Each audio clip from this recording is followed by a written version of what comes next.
Ano nga ba ang importanteng mensahe na dapat malaman ng mag-amang matubang na sina Kalinga Prab at Kuya Val? Ating alamin at panuurin.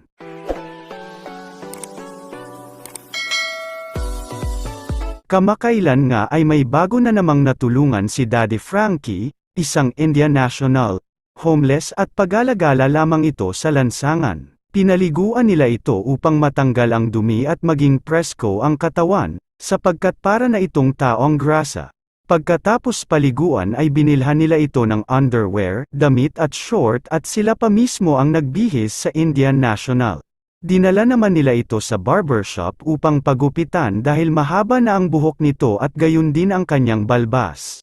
Ang sunod naman nilang ginawa ay inuwi nila ito sa studio ni Daddy Frankie upang pakainin at makausap kung ano ang nangyari sa kanya. Subalit hindi sila magkaintindihan dahil hindi marunong mag-English ang Indian, kaya naman nahirapan sila makipag-usap. Para matulungan silang makausap ang Indian National ay tumawag sila sa isang kaibigan na may kakilala rin na Indian upang magkaintindihan. Dito napag-alaman na may problema pala sa pag-iisip si Kuyang Indian at marahil ay may depression raw ito. Ngunit nalaman naman nila na 37 years old na si Kuya at kumpirmadong taga-India. Dahil sa kagustuhan talaga ni Daddy Frankie na matulungan ang homeless Indian ay nanawagan na siya sa Team Kalingap. Sapagkat matatandaang may natulungan na rin si Kalinga Prab na Indian National at si Kuya Robin nga ang kanyang tinutukoy.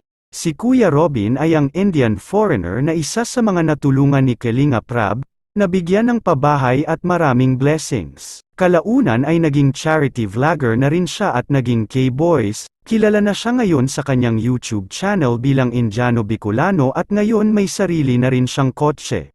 Samantala, nito lamang mga nakaraang araw ay nag-live nga si Daddy Frankie sa kanyang Facebook page upang manawagan na rin. Mabuti na lang ay nag-response si Kuya Robin at agad nila itong nakausap. Napanood rin daw niya ang vlog ni Daddy Frankie patungkol sa Indian National at nangako si Kuya Robin na tutulong siya kung ano ang makakaya niya. Magpapaalam muna raw siya kay Kalinga Prab at pupuntahan raw niya ng personal ang Indian National upang makausap at matulungan ang kanyang kababayan, kaya natuwa si Daddy Frankie at nagpasalamat.